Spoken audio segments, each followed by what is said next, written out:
ನಮಸ್ಕಾರ, ನೀವು ನೋಡ್ತಾ ಇದ್ದೀರಾ ರಿಪಬ್ಲಿಕ್ ಕನ್ನಡ. ನಾನು ಪ್ರವೀಣ್ ರಾಘವ್. ನನ್ನ ಜೊತೆ ನನ್ನ ಕಲೀಗ್ ಸ್ಮಿತಾ ರಂಗನಾಥ್ ಜಾಯ್ನ್ ಆಗಿದ್ದಾರೆ. Smita, over to you. ಧನ್ಯವಾದ ಪ್ರವೀಣ್. ರಾಜ್ಯದಲ್ಲಿ ಇದೀಗ ಅಪೆಕ್ಸ್ ಬ್ಯಾಂಕ್ ರಾಜಕೀಯ ಸದ್ದು ಮಾಡ್ತಾ ಇದೆ. ಅದರಲ್ಲೂ ರಾಜಣ್ಣ ಅವರ ಕನಸು ನುಚ್ಚುನೂರಾಗ್ಲಿಕ್ಕೆ ಕಾಂಗ್ರೆಸ್ನ ಹೈಕಮಾಂಡ್ ಕಾರಣವಾಗ್ಬಿಡುತ್ತಾ ಅನ್ನೋ ಅನುಮಾನ ಪ್ರಾರಂಭ ಆಗಿದೆ. ಅಪೆಕ್ಸ್ ಬ್ಯಾಂಕ್ ಅಧ್ಯಕ್ಷ ಫೈಟ್ಗೆ ಇದೀಗ ಕಾಂಗ್ರೆಸ್ನ ಹೈಕಮಾಂಡ್ ನೇರವಾಗಿ ಎಂಟ್ರಿ ಕೊಟ್ಟಿದೆ. ಸುರ್ಜೇವಾಲಾ ಅವರ ರಂಗ ಪ್ರವೇಶದಿಂದ ರಾಜಣ್ಣ ಅವರಿಗೆ ಢವಢವ ಶುರುವಾಗಿದೆ. ರಾಜಣ್ಣ ಅವರ ಕೈತಪ್ಪುತ್ತಾ ಅಪೆಕ್ಸ್ ಬ್ಯಾಂಕ್ ಅಧ್ಯಕ್ಷ ಸ್ಥಾನ. ಚುನಾವಣೆಗೆ ಪಟ್ಟು ಹಿಡಿದಿದ್ದಾರೆ ಡಿಕೆ ಶಿವಕುಮಾರ್ ಬಣದ ಸದಸ್ಯರು. ಇತ್ತ ಅವಿರೋಧ ಆಯ್ಕೆಗೆ ಸಿದ್ದರಾಮಯ್ಯ ಬಣ ಕಸರತ್ತನ್ನ ಮಾಡ್ತಾ ಇದೆ. ಈ ನಡುವೆ ಚುನಾವಣೆ ಮುಂದೂಡುವಂತೆ ಸುರ್ಜೇವಾಲಾ ಸಲಹೆ ನೀಡಿದ್ದಾರಂತೆ. ಹೊಸಬರಿಗೆ ಅವಕಾಶ ನೀಡಬೇಕು ಅನ್ನೋದು ಸುರ್ಜೇವಾಲಾ ಅವರ ಆಶಯ. ಹೀಗಾಗಿ ರಾಜಣ್ಣ ಅವರಿಗೆ ಅಧ್ಯಕ್ಷ ಸ್ಥಾನ ಕೈತಪ್ಪುತ್ತಾ ಅನ್ನೋ ಆತಂಕ ಶುರುವಾಗಿದೆ.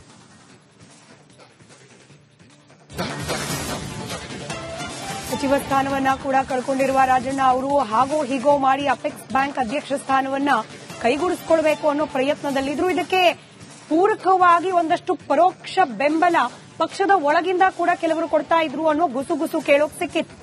ಇದೀಗ ಡಿಕೆ ಶಿವಕುಮಾರ್ ಅವರ ಬಣದ ಸದಸ್ಯರ ಪಟ್ಟು ಚುನಾವಣೆ ನಡಿಬೇಕು, ಅವಿರೋಧ ಆಯ್ಕೆಯಲ್ಲ ಬೇಡ ಅನ್ನೋ ಅರ್ಥದ ಪಟ್ಟು ಕಾಂಗ್ರೆಸ್ನ ಹೈಕಮಾಂಡ್ ಈ ವಿಚಾರದಲ್ಲಿ ಎಂಟ್ರಿ ಪಡೆಯುವಂತಾಗಿದೆ. ಚುನಾವಣೆಯನ್ನು ಸದ್ಯಕ್ಕೆ ಮುಂದೂಡಿ ಹೊಸಬರಿಗೆ ಅವಕಾಶ ನೀಡೋಣ ಅನ್ನೋದು ಸುರ್ಜೇವಾಲಾ ಅವರ ಮನವಿ. ಹೀಗಾಗಿ ಅವಿರೋಧ ಆಯ್ಕೆಯಾಗತ್ತೆ, ಅಪೆಕ್ಸ್ ಬ್ಯಾಂಕ್ನ ಅಧ್ಯಕ್ಷ ಸ್ಥಾನ ನನಗೆ ಸಿಗಬಹುದು ಅನ್ನೋ ನಿರೀಕ್ಷೆಯಲ್ಲಿದ್ದ ರಾಜಣ್ಣ ಅವರಿಗೆ ಆತಂಕ ಪ್ರಾರಂಭ ಆಗಿದೆ.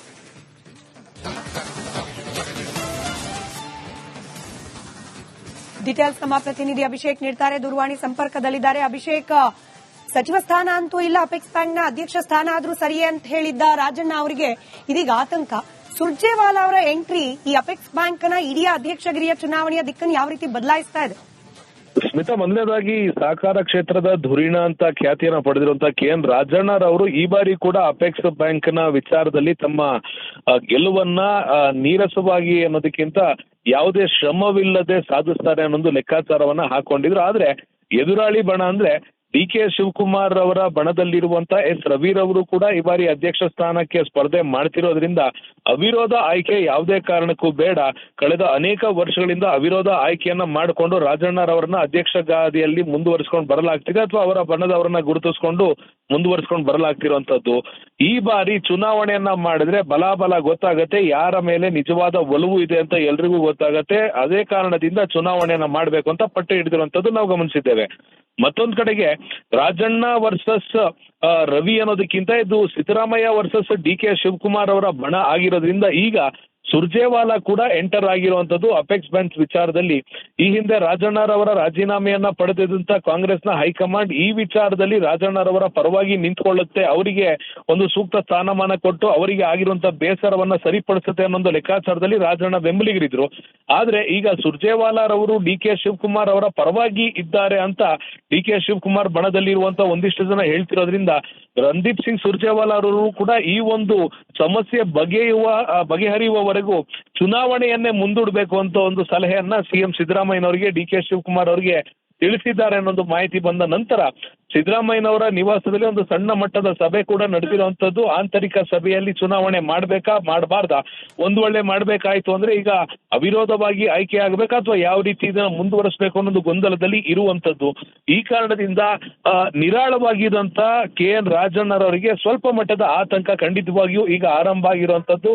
ಒಂದು ವೇಳೆ ಚುನಾವಣೆ ನಡೆಸುವಂತದ್ದು ಕಟ್ಟಿಟ್ಟ ಬುತ್ತಿ ಆಯ್ತು ಅಂದ್ರೆ ಇಲ್ಲಿ ರವಿರವರು ಬೆಂಬಲವನ್ನ ನಾನು ಜಾಸ್ತಿ ತೋರಿಸ್ಕೊಂಡಿದ್ದೇನೆ, ಈ ಬಾರಿ ಸಂಖ್ಯಾಬಲ ಜಾಸ್ತಿ ಇದೆ, ನಾನು ಅಧ್ಯಕ್ಷನಾಗ್ತೇನೆ ಅನ್ನೋ ಒಂದು ಮನಸ್ಸು ಕೂಡ ಅವರಿಗಿದೆ. ಅದಕ್ಕೆ ಯಾವ ರೀತಿ ಪ್ರತ್ಯುತ್ತರವನ್ನ ರಾಜಣ್ಣರವರು ಕೊಡ್ತಾರೆ ಅನ್ನೋದು ಈಗ ಪ್ರಶ್ನೆ ಆಗಿರುವಂತದ್ದು. ಸ್ಮಿತಾ, ಈ ಅಂತೆ ಸುದ್ದಿಗಳು ಕೂಡ ಹರಿದಾಡ್ತಾ ಇತ್ತು ಪಕ್ಷದ ಆಂತರಿಕ ವಲಯದಲ್ಲಿ. ಅಭಿಷೇಕ್, ಅಂದ್ರೆ ಒಂದು ಮಾತುಕತೆ ಆಗಿದೆ, ಅಧ್ಯಕ್ಷ ಸ್ಥಾನ ಒಂದು ಬಣಕ್ಕೆ, ಉಪಾಧ್ಯಕ್ಷ ಸ್ಥಾನ ಒಂದು ಬಣಕ್ಕೆ ಅನ್ನೋ ರೀತಿಯಲ್ಲಿ ಈ ಫಾರ್ಮುಲಾ ವರ್ಕ್ ಆಗ್ಲಿಲ್ವಾ? ಏನಾಯ್ತು ಎಕ್ಸಾಕ್ಟ್ಲಿ? ಈಗ ಚುನಾವಣೆ ಬೇಕು ಅಂತ ಹೇಳಿ ಕೆ ಶಿವಕುಮಾರ್ ಅವರ ಬಣದವ್ರು ಪಟ್ಟು ಹಿಡಿದಿರೋದಕ್ಕೆ ಪ್ರಮುಖ ಕಾರಣ ಏನಾಗ್ತಿದೆ ಅಂತ?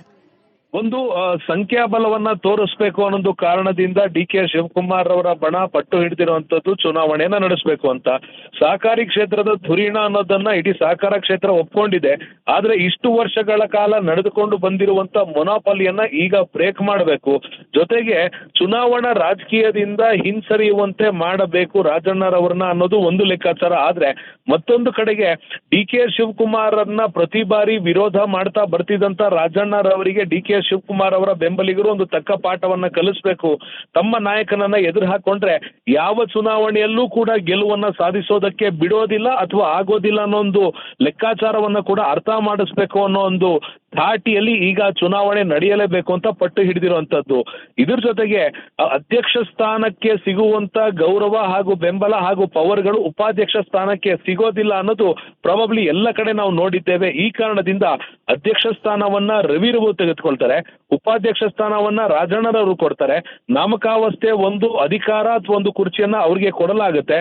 ಆದ್ರೆ ಎಲ್ಲಿಯೂ ಕೂಡ ಅವರ ಪವರ್ ಅನ್ನ ನಿಯೋಜನೆ ಮಾಡೋದಕ್ಕೆ ಅವಕಾಶವನ್ನ ಕೊಡಬಾರ್ದು. ಈ ರೀತಿಯಾದಂತ ಕೆಲಸವನ್ನ ಮಾಡಬೇಕು ಅಂತ ನಿರ್ಧಾರ ಕೂಡ ಆಗಿತ್ತು ಅನ್ನೋದು ಮಾಹಿತಿ ಬಂದಿರುವಂತದ್ದು. ಆದ್ರೆ ಈ ಅಂತೆ ಕಂತೆಗಳು ಎಷ್ಟರ ಮಟ್ಟಿಗೆ ನಿಜ ಅನ್ನೋದಕ್ಕೆ ಈಗ ಹೈಕಮಾಂಡ್ ಉತ್ತರ ನೀಡಬೇಕಾಗುತ್ತೆ ಅಥವಾ ಈ ಒಂದು ಅಪೆಕ್ಸ್ ಬ್ಯಾಂಕ್ ಚುನಾವಣೆ ನಡೆದಾಗ ಮತದಾರ ಯಾವ ಉತ್ತರವನ್ನ ಕೊಡ್ತಾನೆ ಅದನ್ನ ಉಭಯ ನಾಯಕರು ಅಕ್ಸೆಪ್ಟ್ ಮಾಡಲೇಬೇಕಾದಂತ ತಂತ್ರಗಾರಿಕೆ ಇದೆಯಲ್ಲ. ರಣದೀಪ್ ಸುರ್ಜೇವಾಲಾ ಅವರು ಚುನಾವಣೆಯನ್ನ ಮುಂದೂಡಿ ಅನ್ನೋ ಸಲಹೆ ಕೊಟ್ಟಿರೋದು ಯಾರಿಗೆ ಹೆಲ್ಪ್ ಆಗಬಹುದು ಅಂತ ಹೇಳಿ, ಒಂದು ವೇಳೆ ಚುನಾವಣೆಯನ್ನ ಮುಂದೂಡುವಂತೆ ಸಲಹೆ ಕೊಟ್ಟದನ್ನ ಸ್ವೀಕಾರ ಮಾಡಿದ್ರೆ ಖಂಡಿತವಾಗಿಯೂ ಈ ಎರಡೂ ಬಣದ ನಾಯಕರನ್ನ ಕರೆದು ಮಾತನಾಡಿಸಲಾಗತ್ತೆ. ಒಂದು ಹಂತಕ್ಕೆ ಇದು ರಾಜಣ್ಣರವರಿಗೆ ಪ್ಲಸ್ ಪಾಯಿಂಟ್ ಆಗುತ್ತೆ. ಯಾಕೆಂದ್ರೆ ಅವರ ಸೀನಿಯಾರಿಟಿಯನ್ನ ಕನ್ಸಿಡರ್ ಮಾಡಲಾಗತ್ತೆ. ಕನ್ಸಿಡರ್ ಮಾಡಿದ ನಂತರ ಅವರಿಗೆ ಅಧ್ಯಕ್ಷ ಸ್ಥಾನ ಕೊಡಬೇಕೋ ಬೇಡೋ ಅನ್ನೋದು ನಿರ್ಧಾರವನ್ನ ಪಾರ್ಟಿ ಮಾಡುವಂತದ್ದು. ಅದಾದ ನಂತರ ಒಂದು ವೇಳೆ ಮುಂದೂಡದೆ ಹೋದ್ರೆ ಇಲ್ಲಿ ಬೆಂಬಲವನ್ನ ಸಂಖ್ಯಾಬಲವನ್ನ ತೋರಿಸುವಂತ ರವಿರವರಿಗೆ ಪ್ಲಸ್ ಪಾಯಿಂಟ್ ಆಗುತ್ತೆ. ಯಾಕಂದ್ರೆ ಈ ಸದ್ಯದ ಮಟ್ಟಿಗೆ ರಾಜ್ಯಕ್ಕಂತೂ ಒಕ್ಕಲಿಗ ನಾಯಕನನ್ನ CM ಮಾಡ್ಲಿಲ್ಲ. ಕೊನೆ ಪಕ್ಷ ಅಪೆಕ್ಸ್ ಬ್ಯಾಂಕ್ ಆದ್ರೂ ನಾಯಕನನ್ನ ಒಕ್ಕಲಿಗನನ್ನ ಕೂರಿಸಬೇಕು ಅನ್ನೋದು ಲೆಕ್ಕಾಚಾರವನ್ನ ತಂದು ಸಮುದಾಯದ ಮುಂದೆ ಇಟ್ಟಾಗ ರವಿರವರಿಗೆ ಪ್ಲಸ್ ಪಾಯಿಂಟ್ ಆಗುತ್ತೆ. ಅದ್ರ ಜೊತೆಗೆ ರಾಜಣ್ಣರವರನ್ನ ಸದೆ ಬಡಿಯೋದಕ್ಕೆ ರವಿರವರ ಬಣಕ್ಕೆ ಒಂದಿಷ್ಟು ಸಮಯ ಸಿಗುತ್ತೆ ಒಂದು ವೇಳೆ ಚುನಾವಣೆ ಮುಂದೂಡಿದ್ರೆ.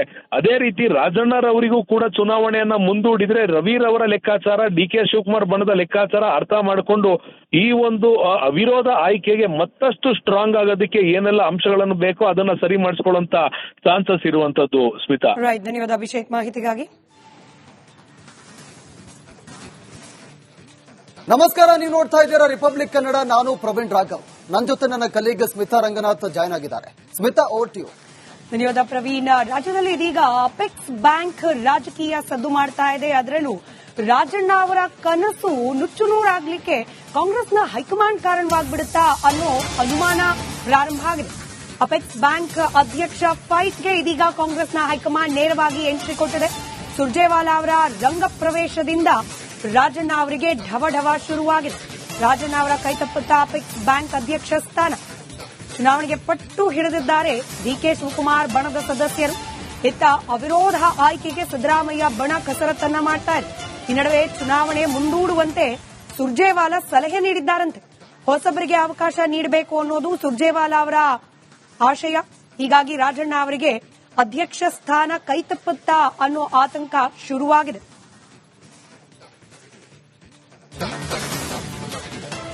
ಸಚಿವ ಸ್ಥಾನವನ್ನ ಕೂಡ ಕಳ್ಕೊಂಡಿರುವ ರಾಜಣ್ಣ ಅವರು ಹಾಗೋ ಹೀಗೋ ಮಾಡಿ ಅಪೆಕ್ಸ್ ಬ್ಯಾಂಕ್ ಅಧ್ಯಕ್ಷ ಸ್ಥಾನವನ್ನ ಕೈಗೂಡಿಸಿಕೊಳ್ಳಬೇಕು ಅನ್ನೋ ಪ್ರಯತ್ನದಲ್ಲಿದ್ರು. ಇದಕ್ಕೆ ಪೂರಕವಾಗಿ ಒಂದಷ್ಟು ಪರೋಕ್ಷ ಬೆಂಬಲ ಪಕ್ಷದ ಒಳಗಿಂದ ಕೂಡ ಕೆಲವರು ಕೊಡ್ತಾ ಇದ್ರು ಅನ್ನೋ ಗುಸುಗುಸು ಕೇಳೋಕ್ ಸಿಕ್ಕಿತ್ತು.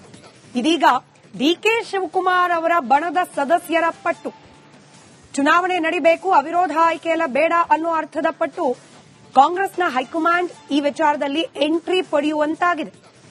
ಚುನಾವಣೆಯನ್ನು ಸದ್ಯಕ್ಕೆ ಮುಂದೂಡಿ ಹೊಸಬರಿಗೆ ಅವಕಾಶ ನೀಡೋಣ ಅನ್ನೋದು ಸುರ್ಜೇವಾಲಾ ಅವರ ಮನವಿ. ಹೀಗಾಗಿ ಅವಿರೋಧ ಆಯ್ಕೆಯಾಗುತ್ತೆ, ಅಪೆಕ್ಸ್ ಬ್ಯಾಂಕ್ನ ಅಧ್ಯಕ್ಷ ಸ್ಥಾನ ನನಗೆ ಸಿಗಬಹುದು ಅನ್ನೋ ನಿರೀಕ್ಷೆಯಲ್ಲಿದ್ದ ರಾಜಣ್ಣ ಅವರಿಗೆ ಆತಂಕ ಪ್ರಾರಂಭ ಆಗಿದೆ.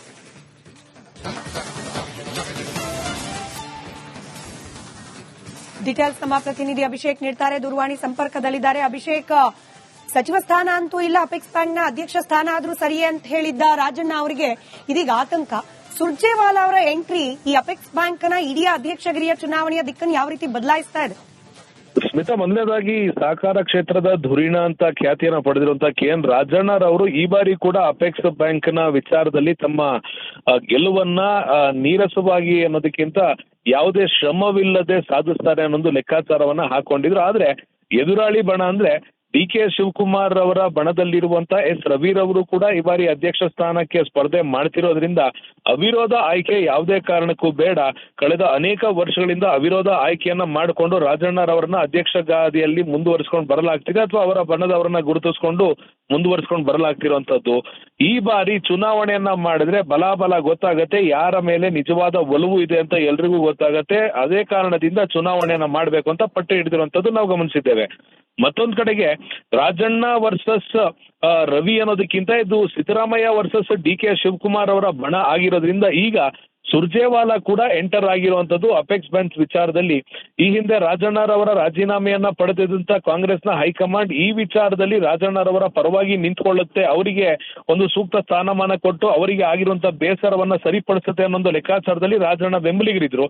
ಆದ್ರೆ ಈಗ ಸುರ್ಜೇವಾಲಾರವರು DK ಶಿವಕುಮಾರ್ ಅವರ ಪರವಾಗಿ ಇದ್ದಾರೆ ಅಂತ DK ಶಿವಕುಮಾರ್ ಬಣದಲ್ಲಿರುವಂತ ಒಂದಿಷ್ಟು ಜನ ಹೇಳ್ತಿರೋದ್ರಿಂದ ರಣದೀಪ್ ಸಿಂಗ್ ಸುರ್ಜೇವಾಲಾ ಅವರು ಕೂಡ ಈ ಒಂದು ಸಮಸ್ಯೆ ಬಗೆಹರಿಯುವವರೆಗೂ ಚುನಾವಣೆಯನ್ನೇ ಮುಂದೂಡಬೇಕು ಅಂತ ಒಂದು ಸಲಹೆಯನ್ನ CM ಸಿದ್ದರಾಮಯ್ಯನವರಿಗೆ DK ಶಿವಕುಮಾರ್ ಅವರಿಗೆ ತಿಳಿಸಿದ್ದಾರೆ ಅನ್ನೋದು ಮಾಹಿತಿ ಬಂದ ನಂತರ ಸಿದ್ದರಾಮಯ್ಯನವರ ನಿವಾಸದಲ್ಲಿ ಒಂದು ಸಣ್ಣ ಮಟ್ಟದ ಸಭೆ ಕೂಡ ನಡೆದಿರುವಂತದ್ದು. ಆಂತರಿಕ ಸಭೆಯಲ್ಲಿ ಚುನಾವಣೆ ಮಾಡ್ಬೇಕಾ ಮಾಡಬಾರ್ದಾ, ಒಂದು ವೇಳೆ ಮಾಡ್ಬೇಕಾಯ್ತು ಅಂದ್ರೆ ಈಗ ಅವಿರೋಧವಾಗಿ ಆಯ್ಕೆ ಆಗ್ಬೇಕಾ ಅಥವಾ ಯಾವ ರೀತಿ ಇದನ್ನ ಮುಂದುವರಿಸಬೇಕು ಅನ್ನೋದು ಗೊಂದಲದಲ್ಲಿ ಇರುವಂತದ್ದು.